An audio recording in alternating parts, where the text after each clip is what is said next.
Debenhams, Boots, Monsoon, New Look, HMV, M&S, BHS, Carphone Warehouse, Carpetright, House of Fraser, Toys R Us, Homebase and Poundworld. What do all of those brands have in common? They have all closed retail stores and in some cases have closed full stop. Last year, a record 5,883 shops closed their doors in the UK, and it doesn't look like 2019 will be much better. The fact is, the way we shop and consume has changed massively, and unless we take radical action, our high streets will only continue to decline. I was therefore interested this week when I heard that Amazon are opening their first ever clicks and mortar stores in 10 UK locations. There'll be pop-up shops that open customers new content, new brands and new experiences. And ladies and gentlemen, that is the future.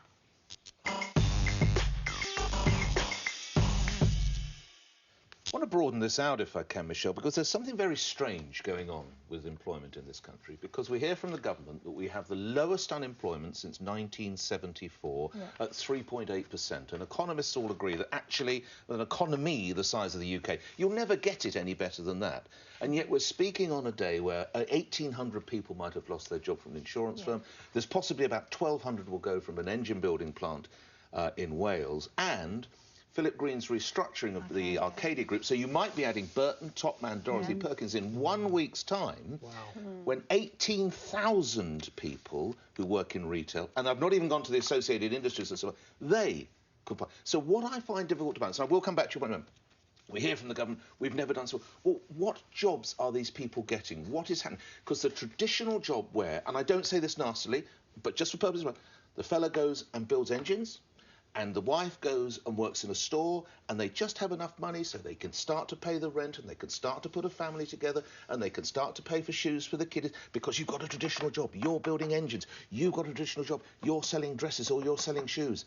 They're all going. And I don't know what the jobs are that are coming for these folk, because you can't put a family life together on 0-hour contracts if you don't know whether the supermarket or the DIY chain is going to need you. That is the big change. So if this is a way, and I'm not going to be as deep into this because I know you're far speedier on new technology in this than I would ever be. If this is the way, good, because traditional jobs, and I don't think many have woken up to this, the change in the way people work and the jobs they do is seismic. Yeah, and also, Michelle, can I ask, if these clicks and mortar pop-ups are going to be activated, you only have an app and you go in and there's not going to be sales assistants, how are they going to employ people? Well, no, I think... How are they going to work? Well, I think what's happening is, and we all sit here and we muse over the decline of the high street and talk about how awful it is that people are losing their jobs, and it absolutely is awful.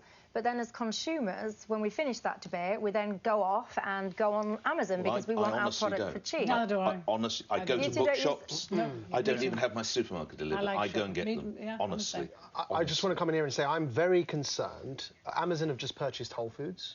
Amazon is a huge, huge player in the market, and what I'm very concerned about is effectively we're surrendering everything to big tech US firms. Now, whether that's the search and advertising industry, which is killing off newspapers and Google, whether it's Amazon and online shopping, which started with books, but then pretty much like tentacles expanded everywhere. The stores, you're right, there will be no staff there. It will all be automated. And I'm very worried that actually, instead of this diversifying our high street, it's going to monotonize our high street. You'll only end up with Amazon stores, Apple stores, Google stores, because they are the big US firms, Starbucks, and they don't pay their fair share of taxes here either. It's not just so we don't even get the tax revenue. I think these big firms should be broken up with antitrust measures. It's not just about shops either, it's about communities. The high street is actually about community, and communities are going to be wrecked. I think this is just a massive PR exercise from Amazon to stem the rising tide of criticism about the tax that we don't think they're paying. I mean, just get some figures of the tax that in the UK in 2017, on sales of 11 billion, they're paying just 4.6 million quid in tax. I mean, that's astonishing. And I think, and Doug, who is the Amazon boss, he says we pay what we have to pay, and that's the killer line, isn't it? Let's just hear what he has to say, because he's justifying what Amazon is doing. It's often presented that online and offline are in conflict, and we don't really see it that way. In our experience, customers want what they've always wanted, which is fantastic products, and there are some fantastic products here in the store today. they want fair prices, and they want a convenient service. You know, he's just trying to justify what Amazon are doing. He's trying to say that, you know, they work hand in hand, shops and online. No, they don't, because companies like his come and wreck the high street. And I think, and when I talked about communities, it is not just about going to buy your clothes on the high street. It's about coffee shops. It's about sitting down. They only do well because people buy from them, Carole. Well, yeah, well, I know and that. I know you and I don't. I know. Yeah, you two might not, but I don't even think I know a single person that would go into a physical... I like shopping. Yes, I go to bookshops. I like mixing with people. Yes, but people also, and they'll pretend that they don't because they go over this, oh, it's such a shame about the job losses, but then they click and collect and pick up because it's cheaper. No, we must get right, but one last point. Do you get a lot of your clothing sent by Amazon and other companies? Not Amazon, but I very rarely go into the shops, and I would shop online. You lecture rightly about the environment. So that's a bloke or a woman in a white van driving half a dozen cardboard boxes to you. You then try them on. You have every right. You don't like any of them. So then he or she's got to come back, more petrol and diesel in a white van and take up road space to take your dresses away. Yeah. No, I think you're right. I went into a shop yesterday. I think part of the problem is business rates are really high. Yeah.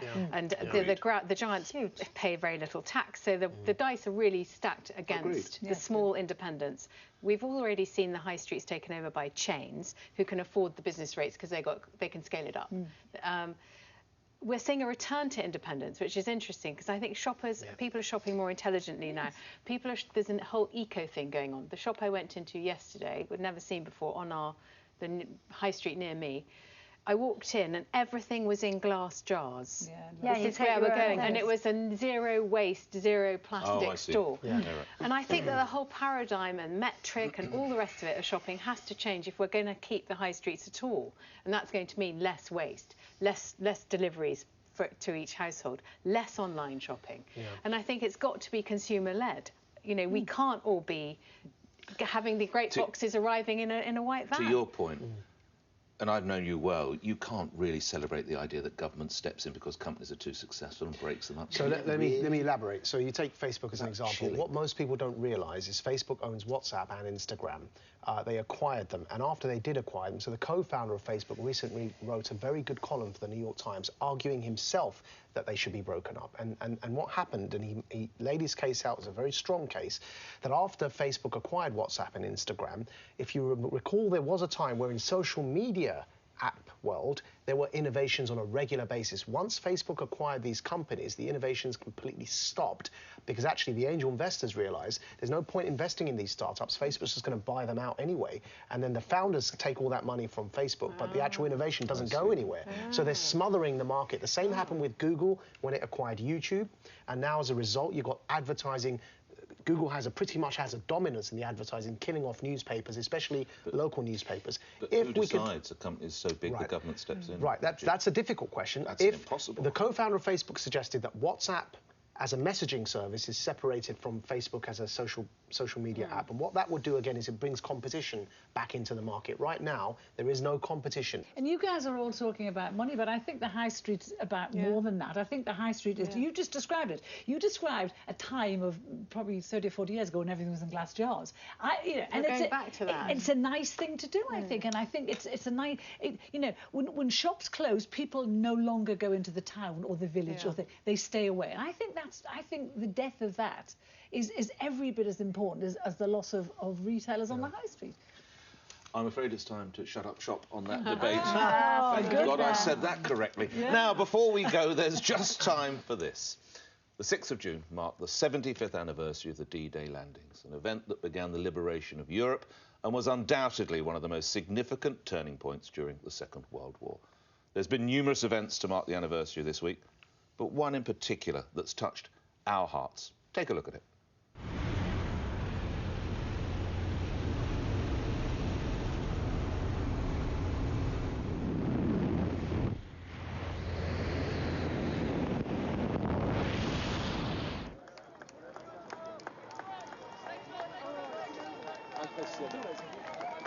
Ah oui, chandelle.